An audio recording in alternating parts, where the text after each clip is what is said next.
हाय दोस्तों, मैं राम कश्यप। चलिए देखते हैं बीपीएससी जो इस बार ऐसे पूछी है वो देखेंगे भी। ठीक है, तो पहला ऐसे क्या है यहाँ पे, यह है कि importance of India in contemporary global perspective. समकालीन वैश्विक परिप्रेक्ष्य में भारत की महत्ता क्या है, ये पूछ रखी है। ठीक है, तो ये वाला ऐसे देखते हैं। अब अगर ग्लोबल पर्सपेक्टिव में हम देखें भारत का महत्ता, तो क्या है, कल्चर में भी देखना होगा हमें। ठीक है, जियो पॉलिटिक्स में भी देखना होगा, इकोनॉमी में भी देखना होगा। ठीक है, डेमोग्राफिक्स में भी देखना होगा, समझ रहे हैं, और आपको क्लाइमेट में भी देखना होगा और टेक्नोलॉजी में भी देखना होगा। किस तरह से भारत का जो टेक्नोलॉजी का जो विकास है, या भारत का जो भी है, ठीक है, कल्चर का विकास है, किस तरह से और लोग को भी जो है ये प्रभावित करता है। ठीक है, तो आइए वन बाय वन देखते हैं। और ऐसे है, ऐसे को आप दोनों पॉइंट में लिख सकते हैं, लेकिन होलिस्टिक होना चाहिए हमारा ऐसे। चलिए देखते हैं। इस तरह से हम शुरुआत कर सकते हैं कि इंडिया इम्पोर्टेंट इन क्या, contemporary global landscape is multifaceted and has evolve through various stages of history. Bharat का जो अभी ग्रोथ का देख रहे हैं वो एकाएक ऐसा नहीं हुआ है। ठीक है, ये अलग अलग स्टेज में, ये इस तरह से आप देखेंगे। प्री हिस्टोरिक में कुछ अलग था, इंडस वैली सिविलाइजेशन में कुछ अलग था, फिर हम देखे कि मुगल एरा में कुछ अलग था, चौहान्स मतलब राजपूत का जो काल था उसमें अलग था। ठीक है, अंग्रेज के समय में अलग था, ट्रेड धीरे धीरे कैसे घट रहा था, उसके बाद का सिचुएशन, और अभी कंटेम्प्रोरी जो चल रहा है। ठीक है, is a rising global power. India's significance is rooted not only its size and demographics. केवल जनसंख्या और भारत का जो क्षेत्रफल है उस पे निर्भर नहीं करता है, महत्व नहीं रखता है, बट ऑल्सो इट्स क्या, strategic geopolitical positioning and economic potential. Bharat का जो आर्थिक पोटेंशियल है वो, और जियोपॉलिटिकल पोजिशनिंग जो है भारत का, जियोपॉलिटिकल पोजिशनिंग से मतलब क्या क्या है कि भारत कहाँ पे, इंडियन ओशियन में है। इस तरह से अगर आप देखेंगे तो इस तरह से यहाँ पे इंडियन ओशियन है, और ये इधर बे ऑफ बंगाल, ठीक है, बे ऑफ बंगाल है, और इधर आपका क्या है, ये साइड देखते हैं आपका तो अरबियन सी है, और ये ट्रायंगुलर जो बनता है सेफ इसका, वो क्या है, इंडियन ओशियन है। इधर अरेबिया है, इस तरह से आपका, तो स्ट्रेटजिक है, पूरा का पूरा ट्रेड यहाँ से स्ट्रेट ऑफ मलाका से पूरा ट्रेड पास हो रहा है आपका। ठीक है, साउथ चाइना सी ऊपर में है, नीचे में अगर आप देखते हैं श्रीलंका के पास तो ये पाल का स्ट्रेट है, हम्बनटोटा इधर। तो टोटल जो है इंडिया का वो geopolitical positioning, economic potential and culture influence, हर चीज भारत का जो है सिग्निफिकेंस मायने रखता है। कल्चर भी, कल्चर में अगर देखें तो क्या होगा, yoga.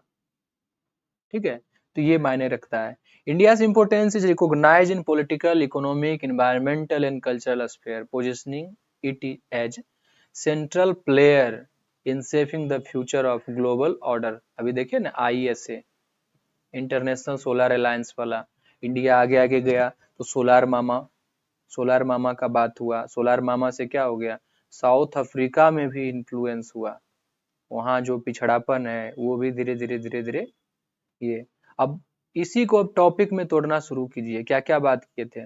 Geopolitical importance, strategic location, strategic location जो भारत का है उसमें क्या इंपोर्टेंस है, तो आप देखिए यहाँ पे।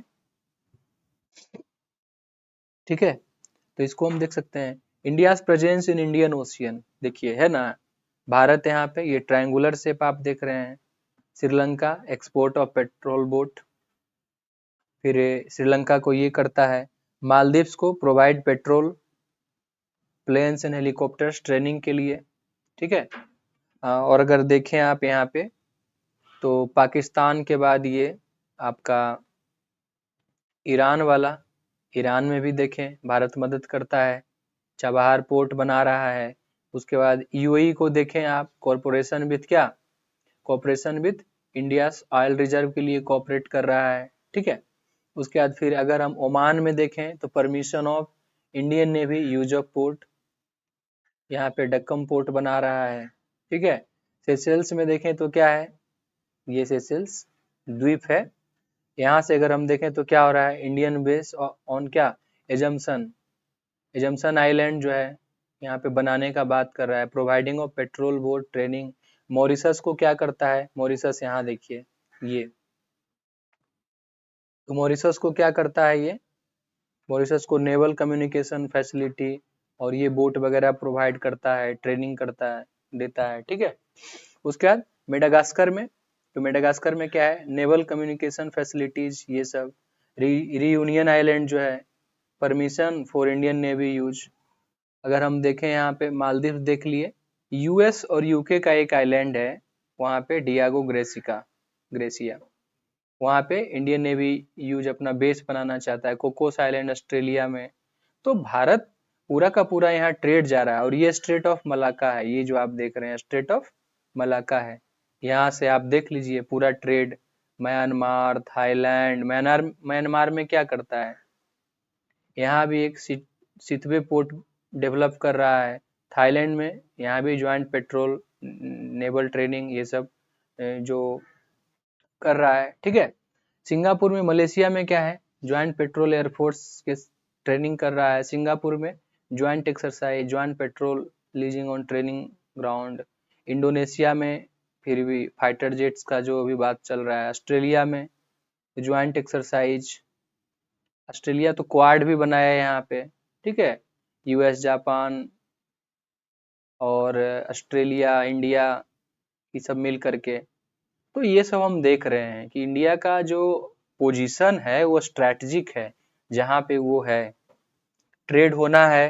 अब घूर करके ट्रेड थोड़े होता है अमेरिका के साथ, यही साइड से आता है और इस तरह से यहाँ चला जाता है। तो मिडिल ईस्ट में भी यहीं से ट्रेड हो रहा है। तो भारत का जो पोजीशन है वो मायने रखता है, ठीक है।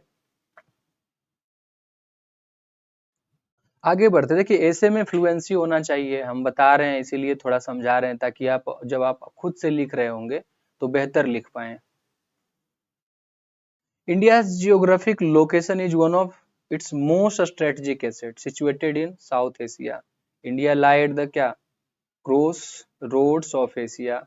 जब एशिया में एंट्री करना है तो साउथ एशिया में इंडिया है, तो वहाँ पे आपको जाना पड़ेगा उसके वाटर से connecting middle East, South East Asia and east Asia. East Asia जब बात करते हैं तो पूरा थाईलैंड ये सब वाला एरिया जो है। Indian Ocean in particular play a crucial role in global trade. Indian Ocean जो स्ट्रेट ऑफ मलाका मतलब one of the busiest part है, वहाँ पे ट्रेड होता है। लगभग दुनिया का 40% trade, global trade passing through this maritime route, ठीक है।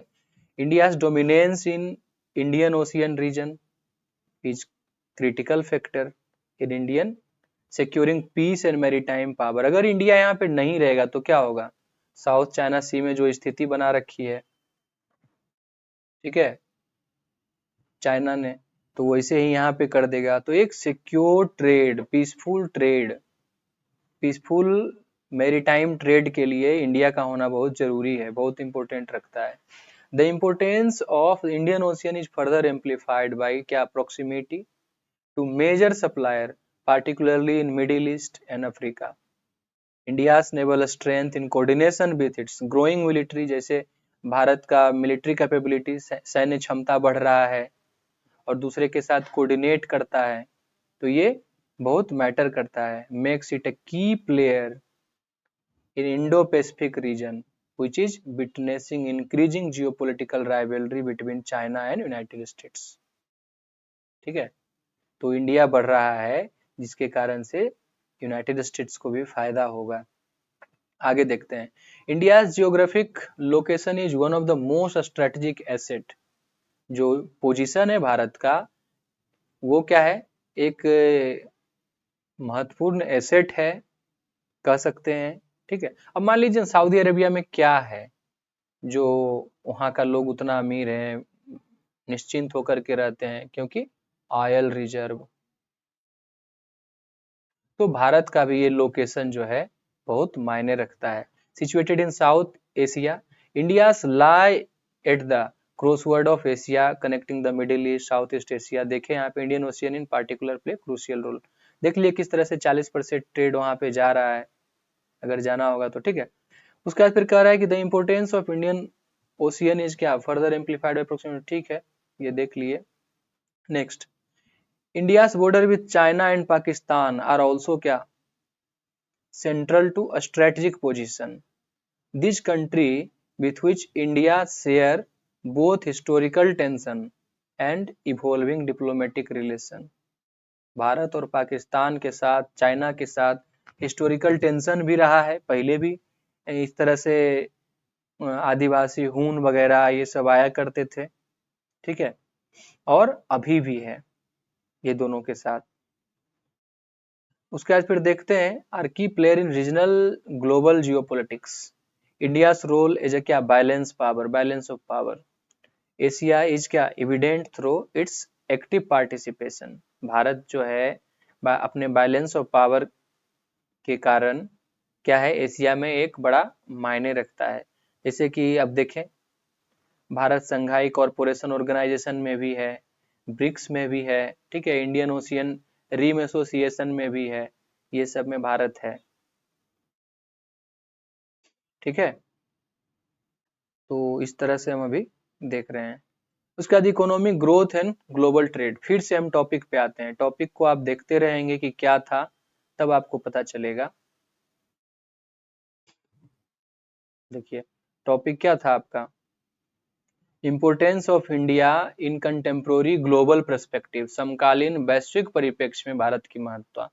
तो अब क्या देखें हम, स्ट्रेटेजिक लोकेशन देख लिए, जियोपॉलिटिकल इंपोर्टेंस, स्ट्रेटेजिक लोकेशन। अब क्या देखेंगे, अलग अलग इसको पार्ट में तोड़ देने से आसान हो जाएगा। Economic growth and global trade, ये तो क्या है, India as emerge as one of the fastest growing major economy, बड़ी अर्थव्यवस्था में मैंने तेजी से बढ़ने वाले देशों में से एक है। It is significant player in क्या, global economic order. According to IMF, international monetary fund के हिसाब से क्या है, India is projected to be third largest economy. Third largest कब तक, 2030 तक। तो ऐसे जब आप कोट करेंगे ना कि आईएमएफ ने बोला, वर्ल्ड बैंक ने बोला, अगर ये सब चीज को कोट करते हैं और अगर आप अंडरलाइन कर देते हैं, ये सब चीज को कोट करते हुए अंडरलाइन कर दीजिए, तो आपका जो है फैक्ट जो है जस्टिफाई हो जाएगा कि आपने यहाँ से पढ़ा है, ठीक है।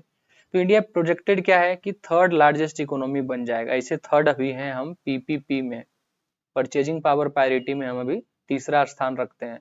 सरपासिंग क्या, जापान एंड जर्मनी को पीछे छोड़ते हुए 2030 में भारत जो है तीसरे स्थान में जीडीपी में आ जाएगा। With growth, GDP growth rate approximately 7% annually जो है विकास करेगा, वृद्धि करेगा भारत आईएमएफ के हिसाब से। India economy is driven by क्या, going service sector. Service sector जो है भारत का सबसे ज्यादा 54% अर्न करता है जीडीपी का, ठीक है। मैन्युफैक्चरिंग सेक्टर भी रिवाइव करेगा। अब देख रहे हैं एप्पल आईफोन यहीं पे आ रहा है, make in India for the world, क्या, make in India for the world, for the world, Bharat में बनाएंगे दूसरों को एक्सपोर्ट करने के लिए, ठीक है। द इंडियन इकोनॉमी इज क्या, characterised by youthful demographic, Bharat में युवाओं की संख्या क्या है, सबसे ज्यादा है, और युवा क्या है, एक्टिव लेबर फोर्स है, active labour force, labour force है युवा। डिपेंडेंसी कम है, वो अर्न करते हैं, ठीक है, अर्न करते हैं युवा। तो विथ क्या, over 60% of population under as of 35, तो ये सब एक्टिव लेबर है। This demography dividend present India with significant potential for innovation, और युवा जो है इनोवेशन करेंगे, एंटरप्रेन्योरशिप करेंगे, रोजगार करेंगे, उद्योग लगाएंगे, लेबर फोर्स ग्रोथ होगा, ठीक है। Further more India is increasingly becoming a की मार्केट फॉर ग्लोबल कंपनीज, बहुत सारे ग्लोबल कंपनीज भारत में आते हैं, क्योंकि मिडिल जो इनकम पीपल है उनका इनकम क्या कर रहा है, बढ़ रहा है। लोअर मिडिल क्लास जो है वो मिडिल क्लास की ओर बढ़ रहा है। इससे क्या होगा, कंजम्पशन, कंजम्पशन क्या होगा, बढ़ेगा, मैं इकोनॉमिक्स का छात्र हूँ, मास्टर मेरा इकोनॉमिक्स से हुआ है और मैं पीएचडी कर रहा हूँ। ठीक है। विथ फॉरेन डायरेक्ट इन्वेस्टमेंट भी बढ़ेगा, इनफ्लो होगा consistently rising. India's role international trade has strengthened with क्या, inclusion in several free trade agreement. बहुत सारा एफटीए जो भारत के साथ अभी करेंटली 14 कंट्री के साथ एफटीए है भारत का, फ्री ट्रेड एग्रीमेंट। ठीक है। And its export particularly in sector such as pharmaceutical में भारत सस्ता दवाई बेचता है। ठीक है। Information technology, IT and textile continue to grow, तो भारत उसमें वृद्धि कर रहा है। ठीक है। India's economic policy specially the implementation of goods and service tax Bharat का and push for make in India have made country preferred destination. ठीक है, फॉर ग्लोबल इन्वेस्टर, जो विदेशी इन्वेस्टर हैं, निवेशक हैं, उनके लिए मतलब ये फायदेमंद है। S of doing business Bharat ने इंप्रूव किया था, अब तो ये इंडेक्स नहीं निकलता है। Moreover India's economic diplomacy characterised by an active participation in organisation such as world trade organisation में भारत एक्टिव पार्टिसिपेशन करता है। ठीक है। G20 में भी भाग लिया, ब्रिक्स में भी। ठीक है। और इकोनॉमिक इंपोर्टेंस को ग्लोबल स्टेज पे भारत महत्व रखता है। ठीक है। कोविड-19 में भी देखे थे किस तरह से था कि शेयर करेंगे टेक्नोलॉजी, दूसरे कंट्री जो अफोर्ड नहीं कर सकते थे उनको भी दवाई भेजने का प्रयास किया भारत। ठीक है। तो भारत एक इथिकल बिजनेस करता है। अब दूसरा, इसी में से इसको और तोड़ दिए, India's global influence and diplomacy. ठीक है। तो देखिए, India's diplomatic reach has expanded significantly in recent years. जब से खास करके 2014 से जब मोदी जी आए हैं, तब से खास करके ये इन्फ्लुएंस हुआ है, ग्लोबल डिप्लोमेसी में हम अच्छा कर रहे हैं ये खास करके। ठीक है। जहां पहले हम NAM को फॉलो करते थे, नॉन अलाइंड मूवमेंट, अब हम बात करते हैं strategic partnership, strategic partnership, partnership का बात करते हैं। ठीक है। इंडियाज डिप्लोमेटिक रीच है एक्सपेंडेड, देख लिया। Historically India's non aligned stance during cold war, cold war के समय हम क्या थे, नॉन अलाइंड मूवमेंट की ओर बढ़ते थे, allowed to maintain neutrality. But अब क्या करते हैं, global landscape has since shifted towards a strategic partnership पे हम बात करते हैं। India is now seen as क्या, counter balance to China's rising influence in Asia. China को काउंटर करने के लिए इंडिया जो है एक बैलेंस पावर के रूप में उभरा है। India's relation with United States, Japan and Australia के साथ जो है मजबूत हुए हैं, increasingly strengthened under the quadrilateral security dialogue, जिसको क्वाड बोलते हैं। कौन कौन उसमें है, भारत है, ऑस्ट्रेलिया है, यूनाइटेड स्टेट्स है और जापान है। Focusing on issues such as regional security, counter terrorism, freedom from navigation and in Indo Pacific region. ठीक है। जो कहते हैं ना कि ये प्रशांत, इंडो प्रशांत क्षेत्र में इंडियाज फॉरेन पॉलिसी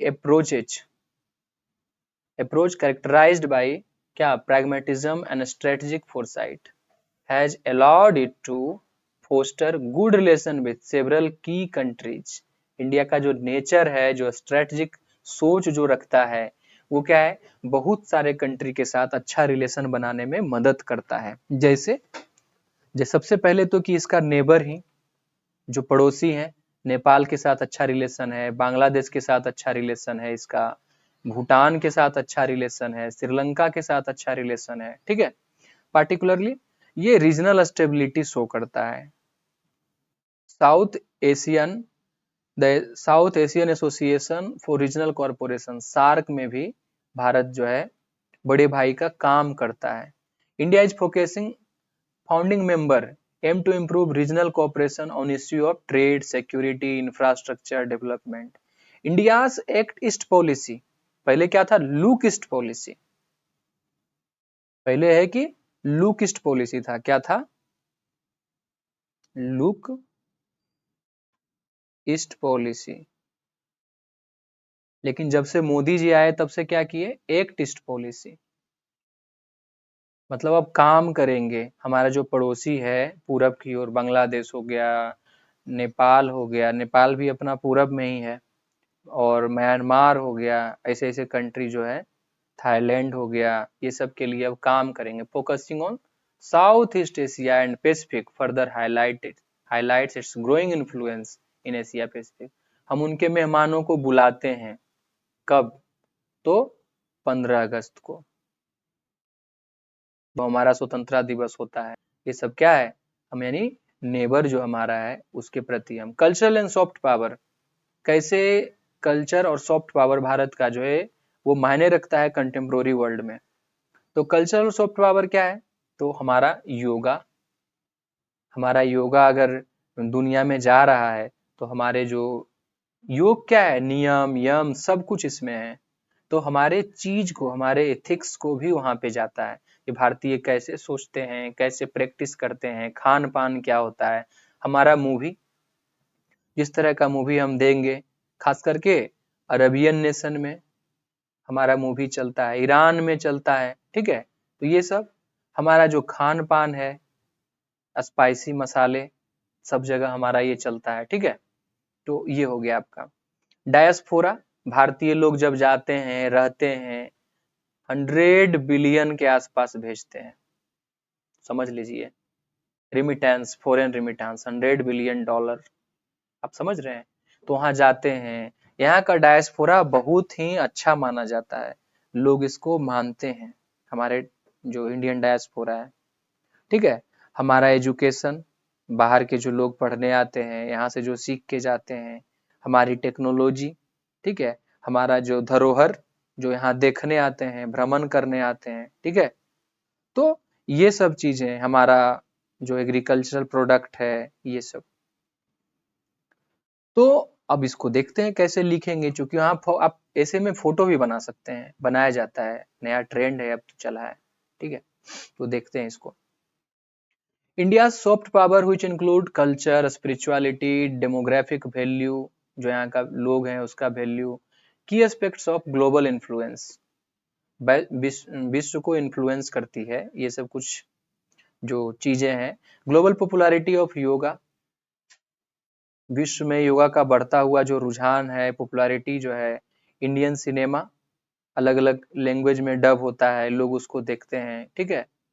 तो ये सब क्या है, कल Indian cinema and Indian cuisine, जो खान पान इसका है, testament to India's cultural rich. तब तो यहाँ पे जैसे ही जाएंगे विदेश में तो कहेंगे कि अरे अच्छा, तो स्पाइसी मसाले। The rise of Indian diaspora world wide with over 30 million people Indian of Indian origin residing across various countries adds to India's cultural influence and status as a global power।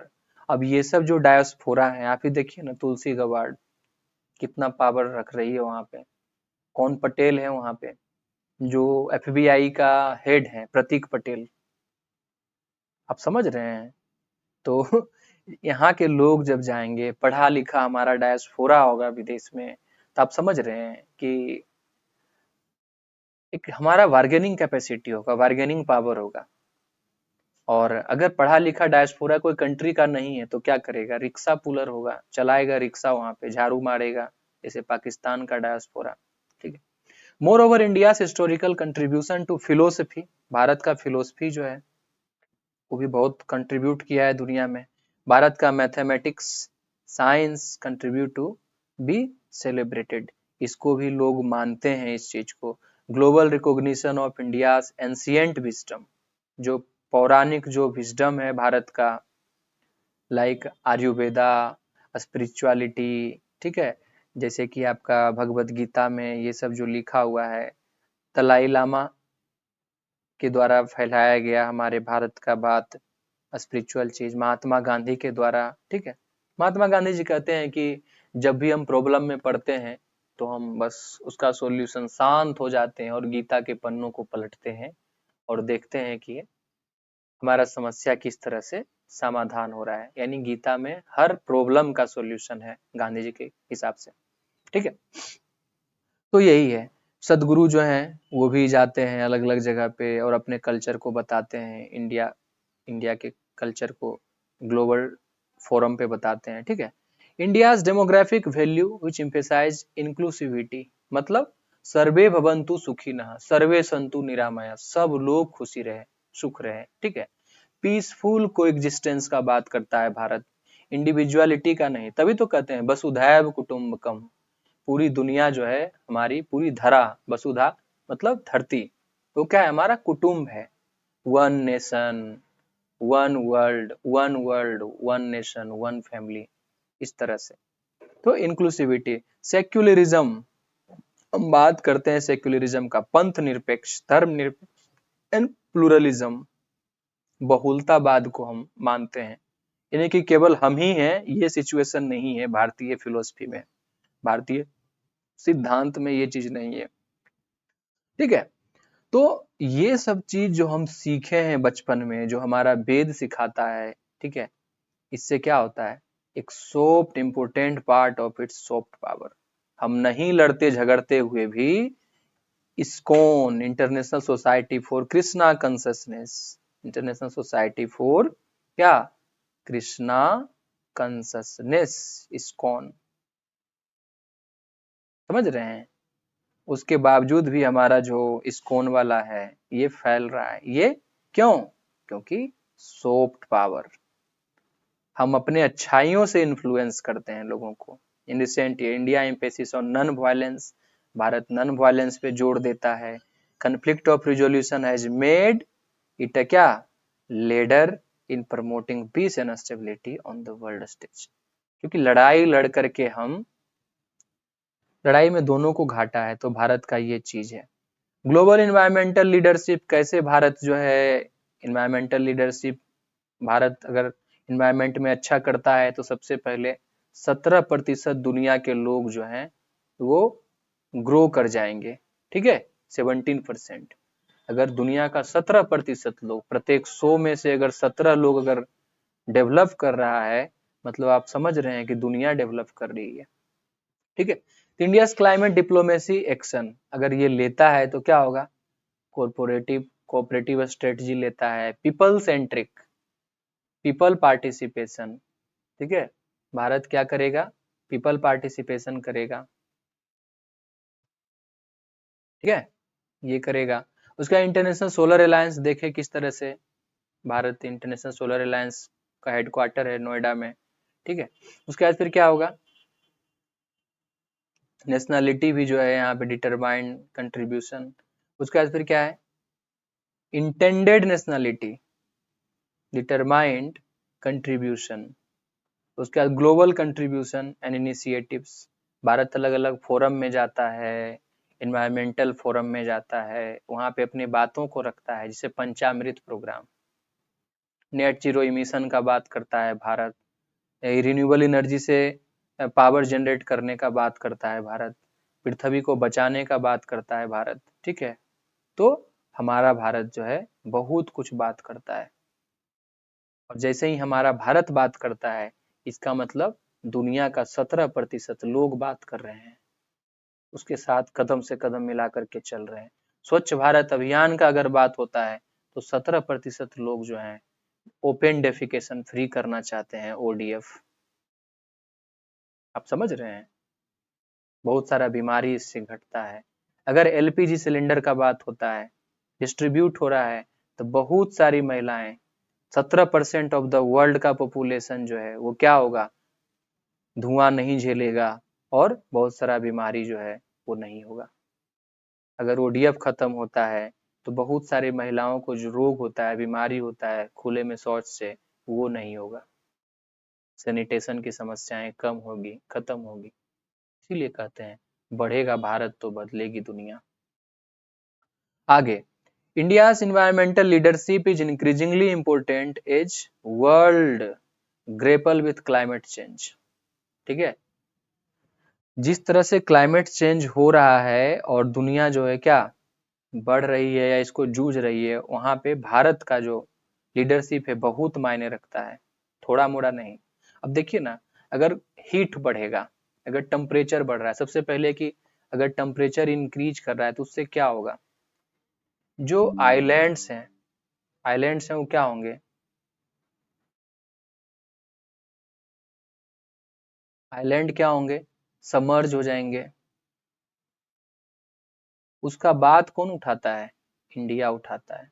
Modi D Papua New Guinea ये सब country के बारे में बात उठा रहे थे, सब अपना अपना बार्गेन करता है, लेकिन India due to the policy of सर्वे भवंतु सुखिनः सर्वे संतु निरामया, जिसके कारण से सब लोग स्वस्थ रहे, जिसके कारण से कोविड में हम लोग वैक्सीन बांटे थे अलग अलग नेशन को। ठीक है, तो ये चीज है, बढ़ेगा भारत तो बढ़ेगा भारत, और क्या होगा, ग्लोबल अगर टेम्परेचर बढ़ता है तो ड्वार्फनेस आएगा, ड्वार्फनेस आएगा प्लांट में, प्रोडक्टिविटी क्या होगी,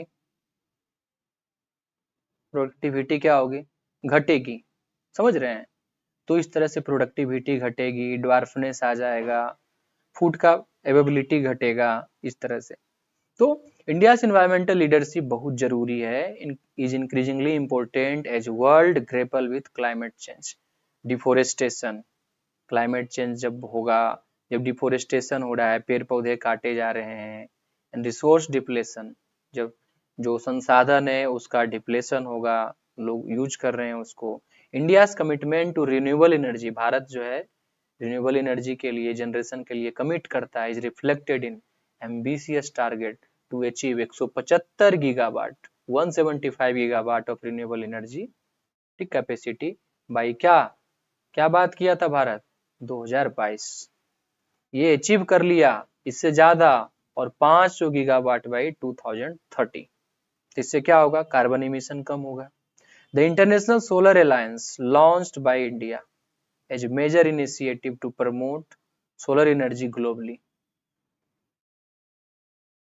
India pledge to reduce carbon emission intensity by 33 से 35% by 2030, a part of its nationally determined contribution.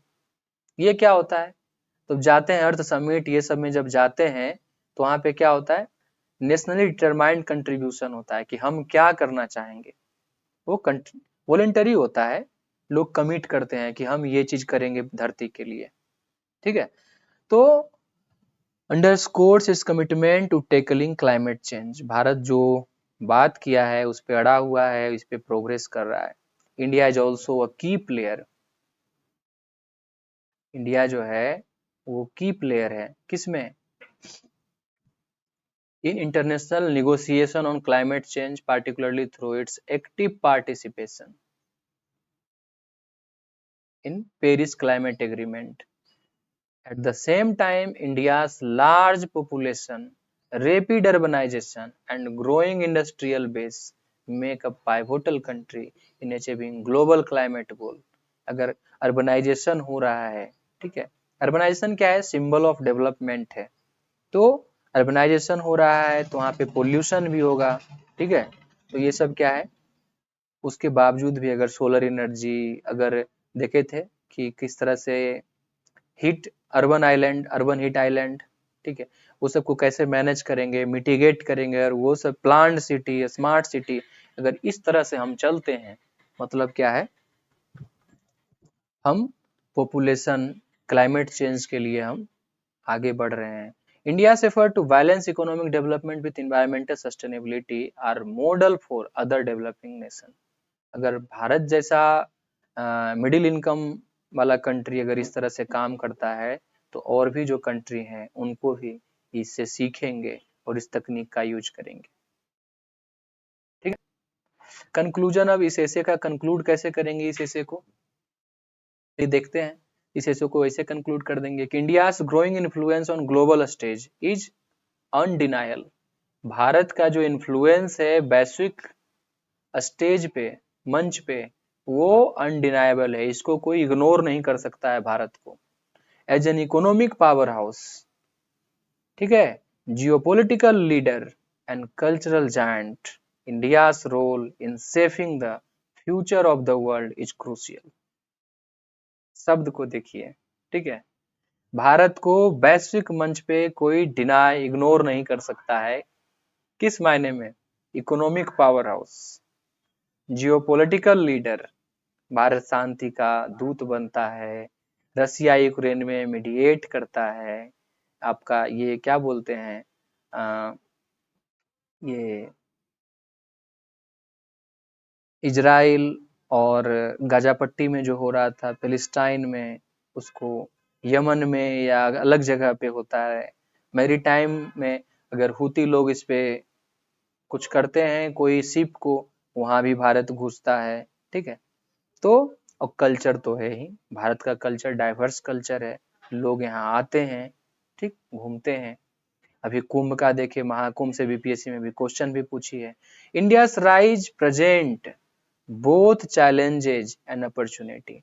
ये भारत जो विकास कर रहा है, दोनों है, चैलेंज भी है और अपॉर्चुनिटी भी है। चैलेंज कैसे है, तो पहले देख लेते हैं इस पैराग्राफ को, उसके बाद and it's essential that countries continue to foster a balance approach to its growth, one that address internal inequality, जो कंट्री इंटरनल इनइक्वालिटी को एड्रेस कर लेती है, एम्ब्रेस सस्टेनेबल डेवलपमेंट, और उसका जो डेवलपमेंट होता है वो लंबे समय तक चलता है, सतत चलता है, and एसर्ट is influence in global governance, और वैश्विक जो प्रशासन है, वैश्विक जो राजनीति है, उसमें भी इसका मायने रखता है। As India continue to grow in structure, ठीक है, stature, its importance in global order will only increase, making it one of the defining player of the 21st century। ऐसे एंड कर सकते हैं, ठीक है। अब अपॉर्चुनिटी और चैलेंज दोनों कैसे है, तो अभी देखे कि 60% हमारा जो जनसंख्या है वो क्या है, 60% जो हमारा जनसंख्या है वो 34 ईयर, 35 ईयर, ठीक है, यानी वर्किंग है। अगर आप इसको जॉब नहीं देंगे, अगर जॉब क्रिएशन नहीं होगा, ठीक है, तो क्या बनेगा, ये डेमोग्राफिक डिविडेंड क्या बनेगा, ये अभिशाप बनेगा, ठीक है। अगर जॉब का क्रिएशन कर दिए तो ये लिवरेज लाएगा, ठीक है, क्या लाएगा, डॉलर लाएगा, इनकम लाएगा, एक्सपेंडिचर होगा, एक्सपेंडिचर होगा, जीडीपी क्या करेगा, जीडीपी ग्रोथ होगा और डेवलपमेंट होगा, डेवलपमेंट होगा। लेकिन अगर आप ये जॉब क्रिएशन नहीं कर पाए तो क्या होगा, गरीबी आएगी, असंतोष का भावना होगा, ठीक है, गरीबी आएगी, असंतोष का भावना होगा, पोवर्टी जो है जहां तहां रैम्पेंट होगा और दिक्कत होगा। तो इस तरह से हम ये इसे कंप्लीट कर लिए, ठीक है। बीपीएससी का ये ऐसे, ऐसे में जितना फ्लूडिटी होगा आप चार्ट बना सकते हैं, ऐसा नहीं कि केवल पैराग्राफ में लिखिए, नहीं, आपके मन में आता है तो आप लिखिए कि किस तरह से है। और आजकल तो ये कल्चर चल गया है कि इस तरह का डायग्राम बनाइए, 5 आयाम लिख दीजिए कि अगर भारत टेक्नोलॉजी में किस तरह से कर रहा है तो आप इस तरह से बना दीजिए और लिख दीजिए, जैसे कि आईएसए में भारत का इंटरनेशनल सोलर अलायंस में, और क्या है, तो अपना डेटा खुद चाहता है, डेटा लोकलाइजेशन, ई कॉमर्स में भारत आजकल बहुत आगे बढ़ रहा है, ठीक है। उसके बाद फिर कौन है, क्या है, तो भारत में बन रहा है आपका आईफोन वगैरह, तो मेक इन इंडिया, उस तरह का सिचुएशन है, मेक फॉर वर्ल्ड, ठीक है, ये हो गया। और क्या देखेंगे हम टेक्नोलॉजी में, अपना एआई का भारत बात कर रहा है, नाविक ऐप ले आया है, ठीक है, नाविक ऐप ले आया है, और क्या कर रहा है भारत, बहुत सारा चीज, खुद फाइटर प्लेन बनाने का बात कर रहा है, उसका इंजन जो है, गगनयान, आपका देखें स्पेस मिशन, स्पेस मिशन, तो बहुत कम खर्च में जो है लॉन्च कर दे रहा है रॉकेट, तो भारत को कोई अब इग्नोर नहीं कर सकता है। तो बीच बीच में इस तरह का आप डायग्राम भी बना सकते हैं, बढ़ सकते हैं, ऐसा नहीं है कि ऐसे में है तो आप डायग्राम नहीं बना सकते हैं, छोटा छोटा डायग्राम, जब आप डायग्राम बनाते हैं तो कॉर्नर में अगर बनाते हैं तो इधर लिख दीजिए, ऐसे करके। छोटा बनाते हैं तो इसको बॉक्स में बना दीजिए, डायग्राम को बॉक्स में बना दीजिए। इससे क्या होगा, और छोटा रखिए तब ना आप लिख पाएंगे कहीं पे। इस डायग्राम को छोटा रखिए।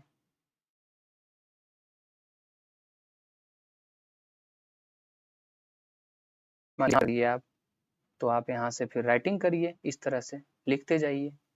तो थैंक यू दोस्तों, अंतिम तक बने रहने के लिए बहुत बहुत धन्यवाद। और भी ऐसे हम देखेंगे, और जितना भी ऐसे आया है सबको हम कंप्लीट करेंगे। Thank you.